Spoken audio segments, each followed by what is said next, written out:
Hi hello నమస్తే అండి. Welcome to Taluru Aruna kitchen vlogs. ఈరోజు బీరకాయ ఎండు రొయ్యలు చేస్తాను. తయారు చేయ విధానము చూపిస్తున్నాను.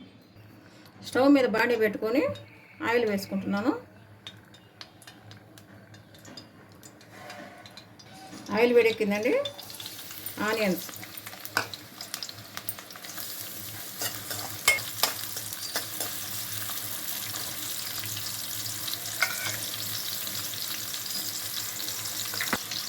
పసుపు వేద్దామండి కొంచెం.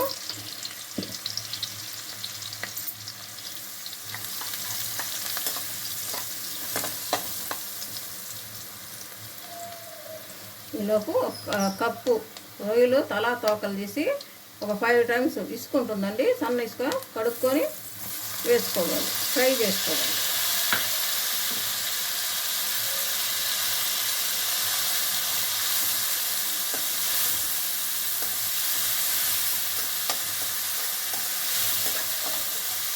½ కేజీ బీరకాయలండి.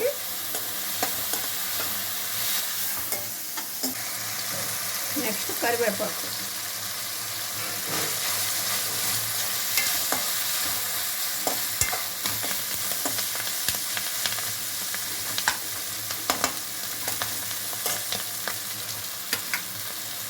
రొయ్యలు బాగా ఫ్రై అయినండి. ఆయిల్లో మంచి స్మెల్ వస్తుంది.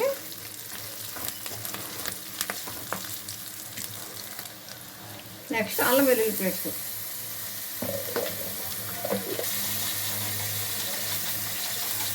పచ్చి వాసన పోయే వరకు ఫ్రై చేసుకున్నాం.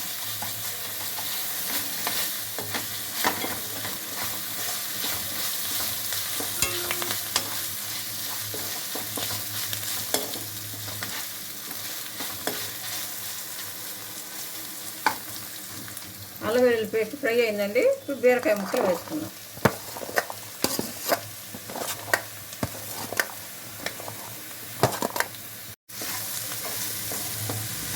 వాటర్ సుక్కుపోయే అవసరం లేదండి, ఎందుకంటే బీరకాయల నుంచి వచ్చిన వాటర్ సరిపోతుంది. ఇప్పుడు మీడియం ఫ్లేమ్లో పెట్టుకొని మూత పెట్టుకున్నాం. ఒక 2 or 3 మినిట్స్ మూత పెట్టినంత సాల్ట్ మూత పెట్టుకున్నాం. 3 మినిట్స్ అయిందండి. బీరకాయలు కూడా ఆయిల్లో బాగా ఫ్రై అయినాయి.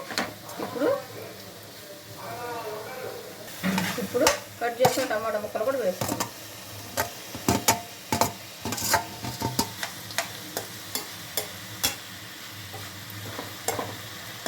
ఇలా కప్పేస్తే టమాటాలు త్వరగా ముక్కుతాయండి.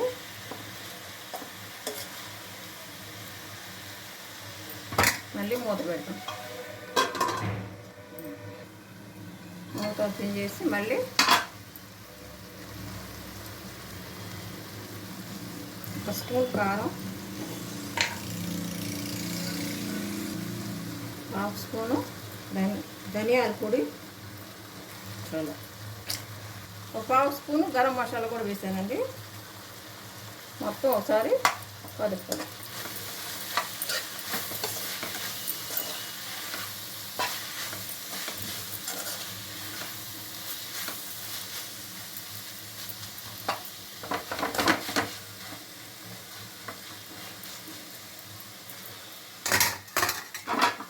ఇలా కట్ చేసుకున్న కొత్తిమీర వేసుకున్నాం.